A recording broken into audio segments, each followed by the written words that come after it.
Kia ora, Kemp. Welcome to the Dunedin Stories. Kia ora, thanks for having me. So good to have you here, and I know many in our audience are going to be familiar with the organisation that you're going to be talking about. So would you like to introduce who you are and who that organisation is? Yep, so I'm Kemp Reynolds, do a couple of things. At day I'm a Customer Success Manager in the tech industry, and then at night I'm the Chair for Life Education Coastal Otago. Basically means all my hobbies are responding to emails and answering phone calls. And making good improvements in people's lives. Yeah, basically. hopefully. Yeah. Well, it's funny, I was having breakfast with my 15-year-old son this morning and I said to him, I'm so excited. Guess who I'm meeting today? Or who am I interviewing for the Dunedin Stories? And he said, who? I said, Harold. And he looks at me and he says, the giraffe. And I said, well, perhaps not the giraffe, but I loved that all I needed to say was Harold. And even a 15-year-old boy who has spent, a number of years away from that primary intermediate age knew exactly who I was talking about. And I'm sure so many in the Dunedin community that are listening to this, watching, will have the same experience. It's an absolute legend. Yeah, he's very iconic. Yeah. He obviously national as well, so we're just one of 32 trusts locally. And I've had 40-year-olds come up to me and go, oh, I know Harold. It's like, oh, wow, okay. Yeah. A bit of a responsibility carrying that brand with you? Yeah, a bit of a unplanned responsibility. Kind of just came about, as I said, unplanned. It was I was looking for a governance role and found a trustee posting for the trust, and about 3 months later I was appointed chair when our chair stepped down, and I still, in the heat of the moment, went, oh yeah, I can do that. Why How not? hard can that be? Yeah. And I haven't looked back since. Wow. It's so rewarding, and I love going to the schools when our classroom's there. And you're sitting there having a coffee and all you hear in the staff room is, oh my God, Harold's here! And the kids getting really excited and things. Yeah, it makes a real difference. Yeah. And it really has connected in so many ways with all walks of life. I think quite an achievement. What is the founding story to Life Education Trust? It's a great question, and being the chair, I should know that off the top of my head, shouldn't I? Yes. Just the short version's fine. It was founded by Trevor Grice many years ago, and I believe that the rationale behind it was that there wasn't at the time health education in schools as part of the curriculum, and so Trevor was enlisted by Life Education over in Australia to bring it into New Zealand and build it up in New Zealand. Right. Yeah. So Harold exists in Aussie as well. Correct, yeah. And Harold is a giraffe in Aussie as well? I believe so, yes. Wow, okay. Blow my mind. So that founding story, it was about providing health education. Correct. And into primary and intermediate schools. That would have been, that's where it's done now. And so when I asked my son, what's your memories of the education? He said, really focused on helping us understand why you shouldn't do drugs and you shouldn't smoke cigarettes. Yep. And I thought, if he can take away that message with a smile on his face and have that memory so well intertwined into his education, then job well done. Yeah. Is it more than that now? Yeah, it's definitely developed quite a bit more than that. So we kind of have 5 strands that we teach now.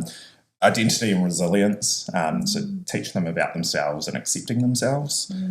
Relationships and community, friendships, being an upstander, not a bystander. Food and nutrition, what's good to eat, what's not, moderation, that kind of stuff.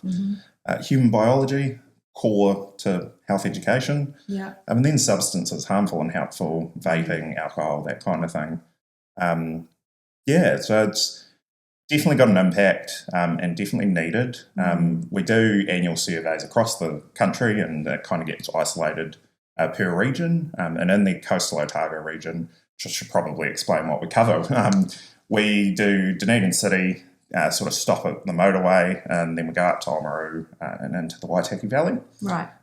We see our region covers about 73, 74 schools, and if we're seeing every school, we could be covering around 10 to 12,000 students Gosh, annually. that's quite a big region.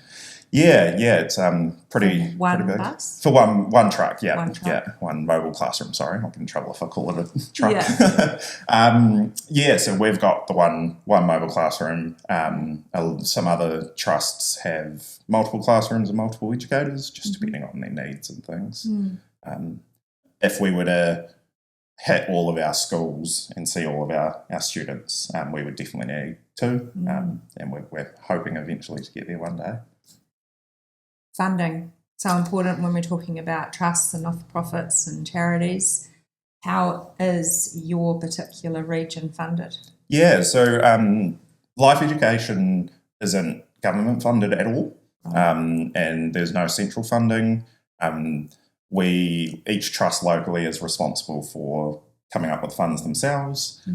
So for Coastal Otago, about 80% of our quote-unquote income is from grants. So that's through people like the Catalytic Foundation and lotteries and things like that. And then we do, unfortunately, have to charge our schools a little fee of about 20% just to sort of subsidise the visit. Obviously, our life goal would be to be able to offer it for free. So this year we're hoping to sort of develop more into sponsorships and corporate partnerships to just try to diversify our incomes in this. Just for your region, or is that happening across the motu? I would imagine it's happening across the nation. We've actually got a national conference coming up soon, so I'm sure as chairs we'll all chit-chat about what we're doing to try to diversify. But with the economy, everyone's feeling the pinch, including funders and grantors. Yeah, it's hard, right across the board, isn't it? Yeah. And you know that when businesses are talking about feeling the pain and resizing or right-sizing and batting down the hatches until the economy rights, then it absolutely will flow on through to the not-for-profits and the trusts and the charities, and then individuals absolutely feel for you, which, bit of a segue, we'll talk about this a couple of times, I think, over our 20 minutes. You have an event coming up, Kemp. Yes. For the first time, our local region's hosting a street appeal on June the 21st. So we'll have collectors up and down George Street and a few other key locations around the city. Anyone that's interested in getting involved, they can find us on Facebook, and there's a link there to apply. So that's hopefully going to bring in a bit of extra funds and become an annual thing that we do. And it's actually being hosted on World Giraffe Day. Which I didn't know was a thing until I joined Life Ed. That's really exciting too. That's just a wonderful alignment, isn't it? So June 21st, correct, which must be a Friday, is it? Saturday. It's a Saturday. Yeah, so it's the Saturday after Matariki. Okay, fabulous. And right through the main street of Oti is where you'll find the collectors locally. Yeah, and we'll have some posted hopefully at the farmers market, and assuming we can fill the gaps, and there'll be a couple in the Golden Centre Mall as well. Kindly offered to give us a space. And can people donate online? 100%, yeah. We've got a Give a Little page, or they can just reach out via Facebook and we can send them some banking information and provide tax deductible receipts as required as well. Brilliant. So let's rewind a little. You did say that this was a sort of a surprise, if you like, to have this role. What was the journey for you to get to where you are using, ending up both IT and as a board chair? Yeah, so I started my career in tech as a level 1 tech, just fixing computers, a bit of a passion. Eventually figured out that I actually really prefer talking to people than computers. Computers annoy me sometimes, so not a great fit for a level 1 tech. So I moved into sales actually, and then did a few other jobs, account management and service delivery, and now landed in my customer success role, which all gave me really good skill sets for being board chair. It really helped me develop relationship management skills and ability to sort of connect with people and build rapport really quickly and get a point across, while also knowing when to sort of be quiet and listen in the boardroom. So I was appointed trustee back in May of 23, I want to say. And then, as I said, about 3 months later, the chair at the time had been on the board for a very long time, and she decided that, well, she'd been trying to step down for a while, to be fair, but she decided enough was enough. Yeah. No one else really put their hand up. There was a couple of murmurs in the room, and I was like, how hard can it be? And it's basically what I do for a job. We love that. The naivety of somebody that hasn't been in that role before is something that some of us oldies really grab hold of. And I'm sure there was people that supported you along that way. Yeah, 100%. The way that our life education is set up is that we've got a national office, so the Life Education New Zealand Trust employs the staff, and they're there to support local trusts and educators. So they were a really good resource. And of course, my amazing trustees on the board, kind of just going with the flow and letting me figure it out as we go and reminding me. How many cats are you trying to wrangle around the board? So at the moment we're sitting at about 9, including me. Right. We've got one that's stepping down shortly. We've done a succession plan for them. So we sort of sit around that sort of 8 space. Great. And good representation from a geographical perspective, and all of them are based in Dunedin. We do want to get some more trustees in Oamaru, just so that we're covering that basis and good networking opportunities up there. But we're pretty good diverse group in terms of skill sets and things. Like we've got a lawyer by trade and a principal and a few other people, marketing specialists and things. Good. Always important. Yeah, all the things that I don't know how to do. No, that's great. So I know it's only a short time you've been involved, but do you have any thoughts or comments around, is Dunedin unique from the service delivery that life education provides to our youngsters? Is there something special, whether it's challenging or really positive from a Dunedin perspective? Yeah, I think Coastal Otago and probably the Central and Southland Trust can all be lumped in together. We're obviously in the deep south and a bit cold at times, especially at the moment. It was -2 degrees or something the other morning in the classroom I hear. So we've got some unique situations that we have to deal with in terms of getting the mobile classroom to places. Oh, true. When Chains it's icy on the and things. wheels Luckily, we don't deal with that. We've got a lovely partnership with Dines that handles all that for us. That's good. Shout out to Dines Transport. Yeah, definitely. But other than that, I think it's the way that the model works is it's very not cookie cutter, because it is unique to each school, and we talk to the schools prior to coming with the classroom so that we can make sure we're tying into the things they're teaching and understand what the needs of their classrooms are. But in terms of the delivery, it's very sort of segmented across the regions and kind of needs to be structured. Isn't it?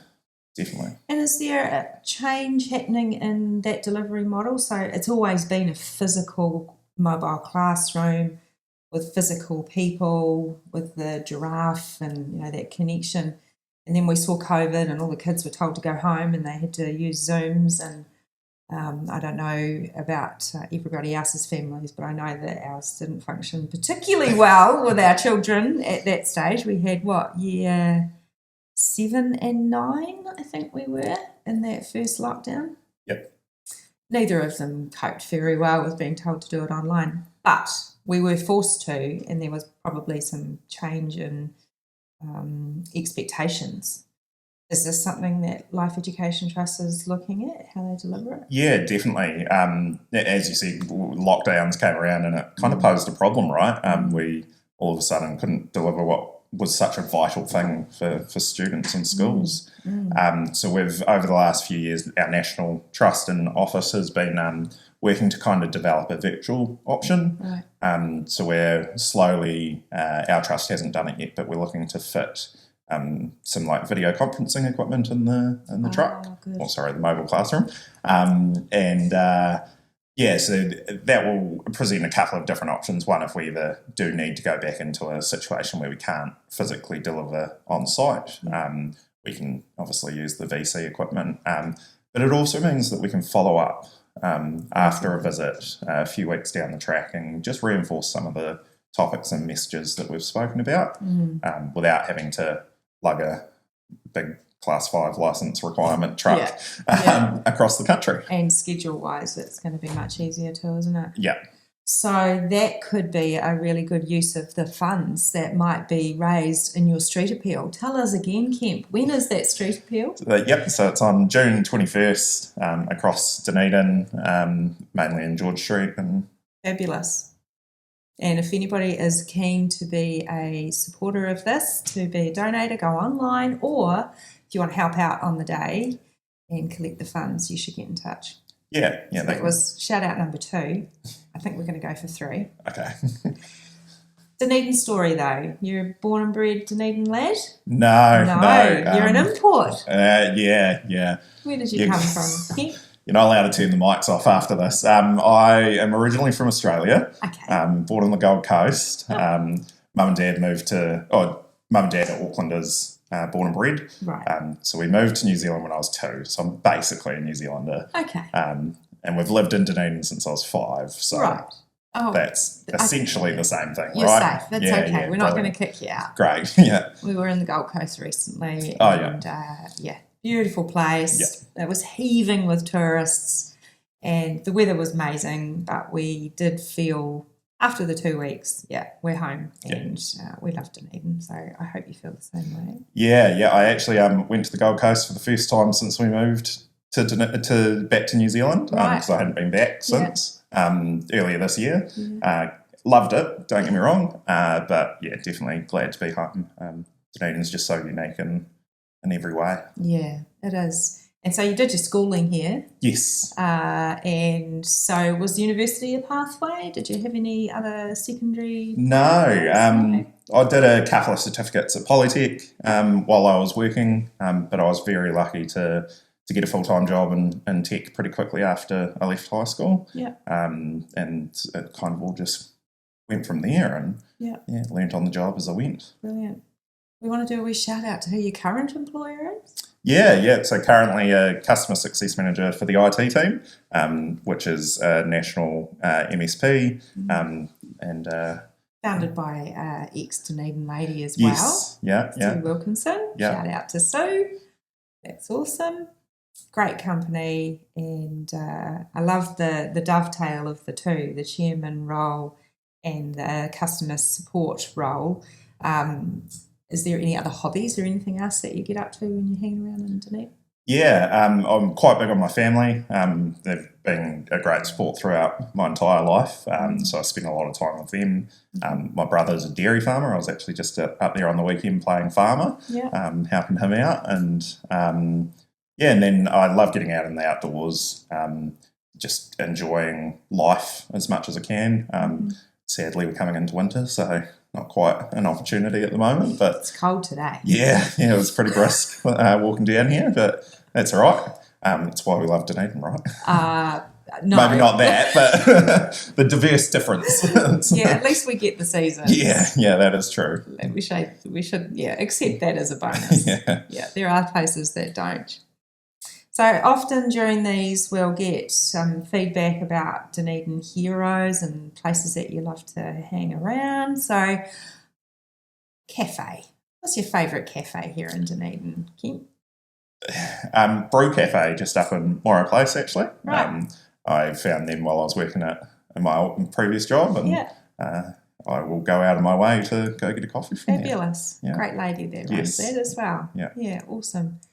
What about one of the places that you might head out to and just do a bit of self-reflection or contemplation? Is there a location in town that you do that? Oh, that's a good question. I quite like watching the ocean, and so quite often I'll find a park somewhere just near a beach or overviewing the harbour, and just sort of sit there and enjoy the fresh air and listening to the waves. Yeah, it's a bit that therapy side of it, isn't it? So no doubt being part of Life Education Trust, you've taken on some of these good habits and things that they teach the kids. Yeah, I'd like to think so. Yeah.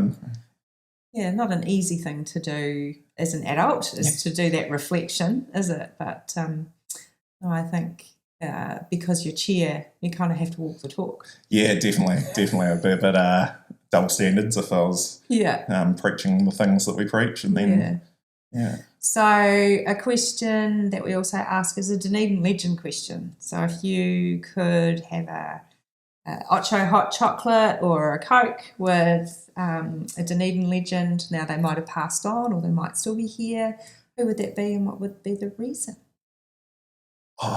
There's quite a few to choose from, isn't there? It's most recently it would actually have to be Johnny Merkin, who you've interviewed recently.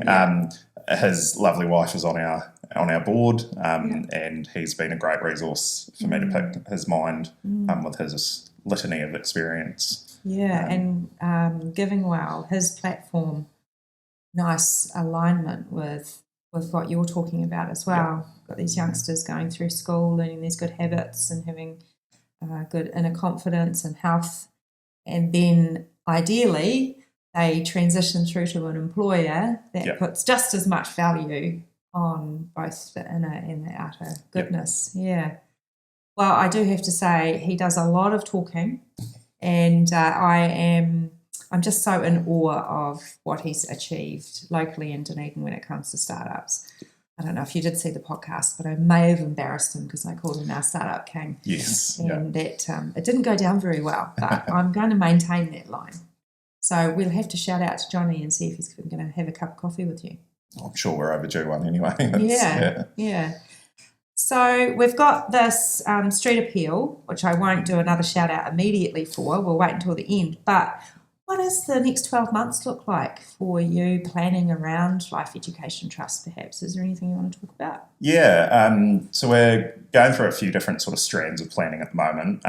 Our wonderful educator has unfortunately decided to resign, so we're in the process of recruiting for a new wonderful educator, big shoes to fill. So we've got some interviews lined up for that, which is very positive.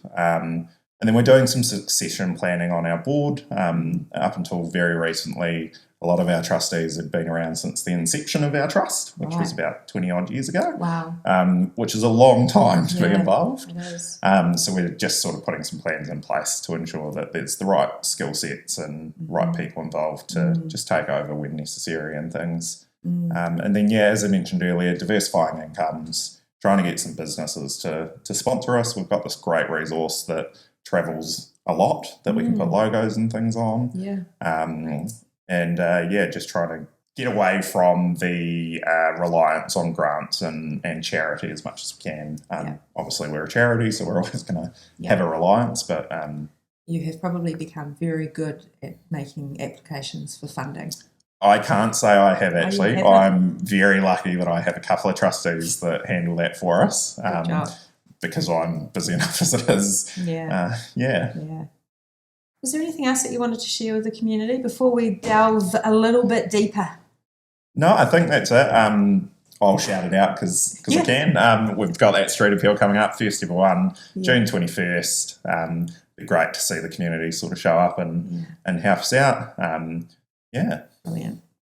Rightio, we're going to go below the surface, Kemp. Let's do it. We did talk about it before. You agreed that you were comfortable starting with level 1, and then we'll take it from there. So this is, for everybody who hasn't seen this, as a conversational and connection game created and designed in New Zealand by Cindy Shorter and Mark Glenn.